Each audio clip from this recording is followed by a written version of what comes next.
नमस्कार दोस्तों, मेरा नाम प्रशांत सोलंकी है और मैं आप सबका स्वागत करता हूं आपके अपने YouTube चैनल रैंकर्स गुरुकुल पे।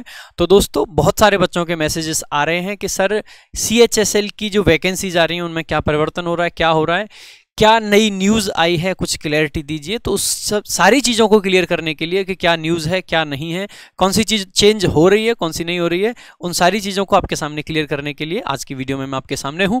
ठीक है, ये दरअसल है आपका भारत का राजपत्र यानी कि दी गैजेट ऑफ इंडिया। ये गैजेट ऑफ इंडिया ये इश्यू हुआ है परसों की डेट में, यानी कि 17 जून को। 17 जून को ये इश्यू हुआ है। इसमें जो डाक विभाग है उसकी तरफ से एक अधिसूचना जारी करी गई है। क्या सूचना जारी करी गई इसके बारे में बात करते हैं। दरअसल आपका एक एग्जाम होता है SSC CHSL। SSC यानी कि स्टाफ सिलेक्शन कमीशन, जो कि एक रिक्रूटमेंट बॉडी है भारत सरकार की, जो कि CHSL का एग्जाम लेती है। CHSL का मतलब होता है कंबाइंड हायर सेकेंडरी लेवल, यानी कि 12वीं पास करने के बाद में बच्चों का जो एग्जाम होता है उसको हम कहते हैं CHSL का एग्जाम, जिसमें काफ़ी सारे गवर्नमेंट ऑफिस में, मिनिस्ट्रीज में बहुत सारे जो क्लर्क लेवल की पोस्ट होती हैं उन पर भर्ती किए जाते हैं। बहुत सारे आपके एस्पायरेंट जो बहुत सारे भर्ती किए जाते हैं। ठीक है, बहुत सारी जॉब्स निकलती हैं। लगभग पिछले कुछ दिनों में बात करूं तो लगभग 4000 के करीब वैकेंसी आ रही थी, जिनमें से एक बहुत बड़ा जो पोर्शन था वो था PA और SA का। क्या होता है PA का मतलब होता है बच्चा पोस्टल असिस्टेंट, और SA का मतलब होता है सॉर्टिंग असिस्टेंट। ये दो पोस्ट आपकी थी और ये दोनों ही पोस्ट काफ़ी बड़े लेवल पे आती थी, और इन पोस्ट का ही मेजर पोर्शन रहता था आपके CHSL के एग्जाम में जो वैकेंसी आती थी। तो आप देखते हैं कि 12th करने के बाद में बच्चे पर अगर SSC के एग्जाम्स की बात करें तो सबसे पहला जो ऑप्शन आता है वो आता है SSC CHSL के थ्रू। जैसे कि आपको आजकल पता ही है कि गवर्नमेंट जॉब पाना अपने आप में बहुत कठिन हो चुका है, और उसमें भी अगर वैकेंसी SSC CHSL की कम हो जाएंगी तो बच्चों के लिए मुश्किलें और बढ़ती जाएंगी, कंपटीशन और बढ़ जाएगा।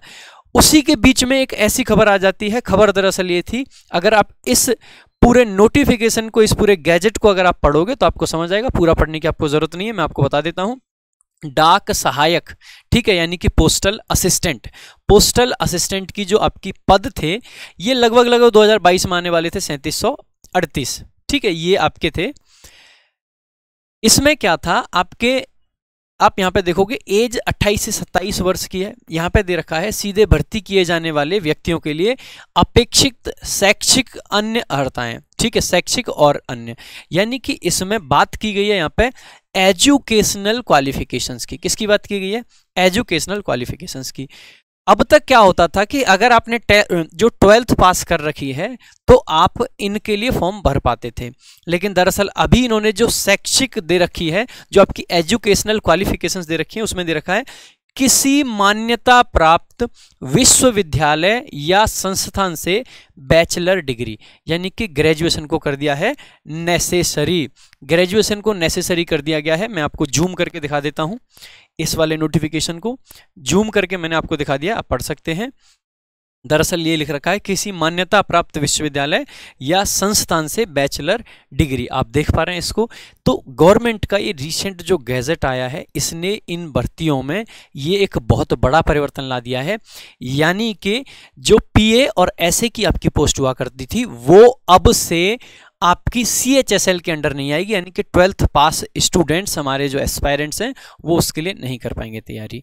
यानी कि 12th पास अब नहीं कर पाएंगे। जो ग्रेजुएट लेवल वाले बच्चे हैं, जो CGL का एग्जाम देते हैं, कंबाइंड ग्रेजुएट लेवल एग्जाम, अब वही इस पोस्ट के लिए अप्लाई कर पाएंगे।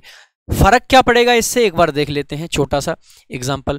2020 में आपकी CHSL की वैकेंसी जो आई थी, अगर उनकी हम बात करते हैं तो देखिए आप यहाँ पे देख पा रहे होंगे, मैं उम्मीद करता हूँ कि आप देख पा रहे हैं। PA और SA की अगर हम बात कर रहे हैं तो PA और SA की अगर हम टोटल वैकेंसी की बात करते हैं तो 3100 कुछ हैं। कितनी है? 3181, यानी 3181।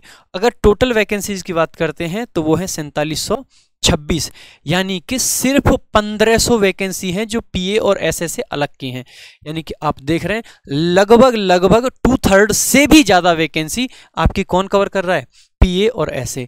यानी कि अगर एग्जाम में से किसी में से पीए मतलब 2/3 वैकेंसीज को एक साथ में खींच लिया जाए, बाहर निकाल दिया जाए, तो उस एग्जाम का जो पर्पज है वही बीट हो जाता है। तो CHSL का एग्जाम जो एक बहुत ही शानदार एग्जाम हुआ करता था, एक बहुत शानदार अपॉर्चुनिटी हुआ करती थी बच्चों के लिए, वो अपॉर्चुनिटी उतनी शानदार नहीं रह गई है।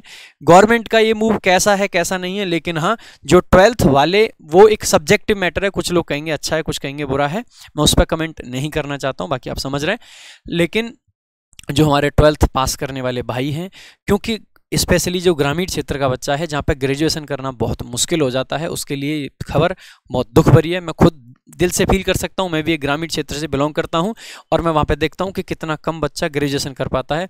उन बच्चों के लिए CHSL की नौकरी एक बहुत शानदार नौकरी हुआ करती थी। मुझे ये बताते हुए बिल्कुल एकदम इतना सारा दुख मेरे को हो रहा है, मैं बता रहा हूँ बहुत ज़्यादा दुख मेरे को हो रहा है, क्योंकि अब वो बच्चों के लिए वैकेंसीज बहुत लिमिटेड हो गई हैं। उन बच्चों को अब डबल एफर्ट्स मारने पड़ेंगे, डबल नहीं 5 गुने एफर्ट्स मारने पड़ेंगे। तो ये बहुत अच्छा मूव मैं नहीं कहूँगा गवर्नमेंट का ये, क्योंकि उन बच्चों के लिए भी कहीं ना कहीं वैकेंसीज की ज़रूरत है। 12th पास जो हमारा यूथ है उसके लिए हमें और ज़्यादा रोजगार का सृजन करना चाहिए, और वहाँ पे अगर हमारे साथ में अगर ऐसा हो जाता है कि अचानक से वैकेंसीज कम हो जाती हैं तो ये उनके लिए बहुत बड़ा झटका है, और बहुत बड़ा झटका है। तो इन चीज़ों को आप समझ सकते हैं कि लगभग 2/3 वैकेंसी आपकी खत्म कर दी गई है CHSL के एग्जाम में। ये एक छोटी सी इन्फॉर्मेशन थी, बहुत दुख भरी खबर है 12th क्लास वाले बच्चे हैं उनके लिए, ठीक है। बाकी गवर्नमेंट ने क्या सोच के किया है वो गवर्नमेंट का अपना लॉजिक हो सकता है, सही है या गलत है मैं उस पर कमेंट नहीं करूंगा, ठीक है। लेकिन हाँ ये गवर्नमेंट ने रिसेंटली करा है। आप इसके अलावा आप ये भी समझ लें, जो CHSL 2021 की वैकेंसी आने वाली थी उनमें भी RTI के अनुसार बताया जाए तो लगभग 3300 वैकेंसी थी जो PA और SA की थी, 3300 प्लस 3300 से ऊपर थी। यहाँ पे आप देख पा रहे हैं 3100 कुछ थी, यानी कि 4700 में से 3100 कुछ थी। आगे आप देखेंगे 2019 की अगर मैं बात करता हूं तो PA और SA की जो वैकेंसी थी वो 3598 थी, 3598, ठीक है। तो ये भी काफी थी, और जो अदर थी वो सिर्फ और सिर्फ 1200 थी, यानी कि यहाँ पे आप देखोगे 2/3 से भी बहुत ऊपर का पोर्शन हो जाता है, बहुत ऊपर का हो जाता है, यानी कि लगभग 1/4 हो जाता है, ठीक है। मतलब लगभग आपका 3/4 हो जाता है PA SA में, और 1/4 रह जाता है अदर में। तो 1/4 अदर में रह जाता है, यानी कि 3/4 वैकेंसीज CHSL की लगभग खत्म हो जाएंगी, ठीक है। तो ये एक इन्फॉर्मेशन थी, बहुत अच्छी खबर नहीं है, बहुत खराब खबर मानूंगा मैं 12th पास वाले बच्चों के लिए। तो बच्चा मैं सबसे यही गुजारिश करूंगा आप सभी से, जो चाहे आप ग्रामीण क्षेत्र से बिलोंग करते हैं, कि 12th के बाद में किसी भी कंडीशन में अपनी पढ़ाई को ना रुकने दें। थोड़े से चाहे आप अपने बाकी खर्चे कम कर लें, लेकिन ग्रेजुएशन जरूर कर लें। आगे आने वाले समय में मैं हाथ जोड़ के आप सभी से यही निवेदन करूंगा कि 12th पास वाली जो वैकेंसीज हैं आगे आने वाले समय में और भी कम हो सकती हैं, इसीलिए अभी से आप लोग तैयार रहें और ग्रेजुएशन जरूर कर लें।